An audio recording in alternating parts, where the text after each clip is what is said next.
नमस्कार, स्वागत है आपका लोकल फीवर में। और जैसे कि मध्य प्रदेश विधानसभा चुनाव के परिणाम आ चुके हैं, ऐसे में हम देवास विधानसभा को लेकर चर्चा करेंगे, जिसमें हम जानेंगे कि किस क्षेत्र से भाजपा या कांग्रेस के प्रत्याशी को कितने वोट मिले हैं।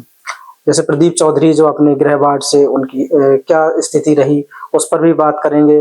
और आसपास के जैसे पालनगर नागदा हुआ तो उस पर भी बात करेंगे। और इसके लिए हम जानेंगे नीतीश जी से।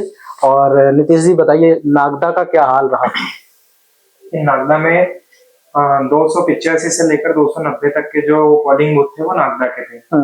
और देखने में ये आया है कि वहां से एक तरफा बीजेपी वहां से चुनाव जीती है। वहां पर सबसे बड़ी बात बूथ नंबर 287 बहुत बड़ा चमत्कार वहां देखने को मिला है कि बीजेपी को 693 वोट मिले और कांग्रेस को मात्र 83 वोट मिले। और ये जो बूथ नंबर 287 है, ये बूथ नंबर जो है यहाँ पर मोदी समाज के वोट थे।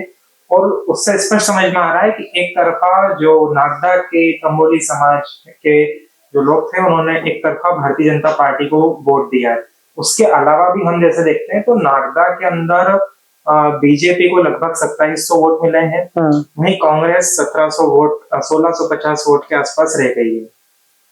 इसके अलावा मतलब ये समझ में आ रहा है कि जो वार्ड क्रमांक 45 नागदा है, वहां से जो अल्पसंख्यक समुदाय है, जो बोला भी जा रहा था, कांग्रेस भी इसको मान रही थी कि जो मुस्लिम समाज का जो वोट है वो हमको नहीं मिलने वाला है या कम मिलेगा, तो निश्चित ही वो हुआ है।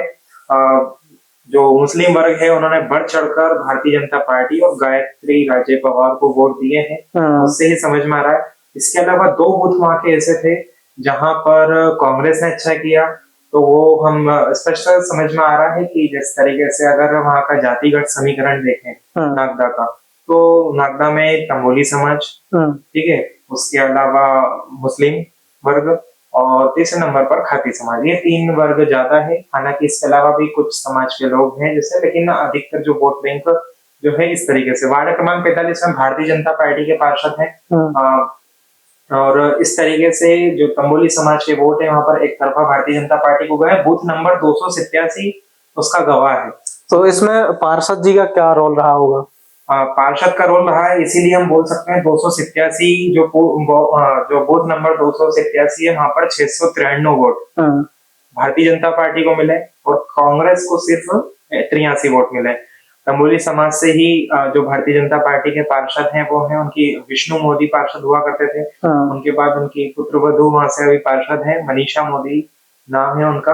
तो निश्चित ही वहां पर अगर हम जातिगत समीकरण के आधार पर देखें तो वार्ड क्रमांक 45 नागदा से मुस्लिम वर्ग और आपका तंबोली समाज ने भरपूर भारतीय जनता पार्टी को बढ़ चढ़कर जो मतदान है वो भारतीय जनता पार्टी की तरफ हुआ है।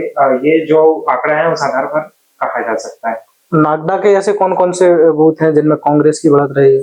देखिए, कांग्रेस की बढ़त 285 और 286 पर थी। बूथ नंबर 285, बूथ नंबर 286, ये दो बूथ ऐसे थे जहां पर नागदा में प्रदीप चौधरी ने लीड किया, कांग्रेस ने लीड किया। हालांकि लीड बहुत ज्यादा लीड नहीं थी, लेकिन एक अच्छी लीड ली है। फिर हम बूथ लेवल पर उस लीड को अच्छा मान सकते हैं। अगर 150 वोट से भी अगर आगे हैं किसी बूथ पर तो वो एक अच्छी लीड मानी जाती है।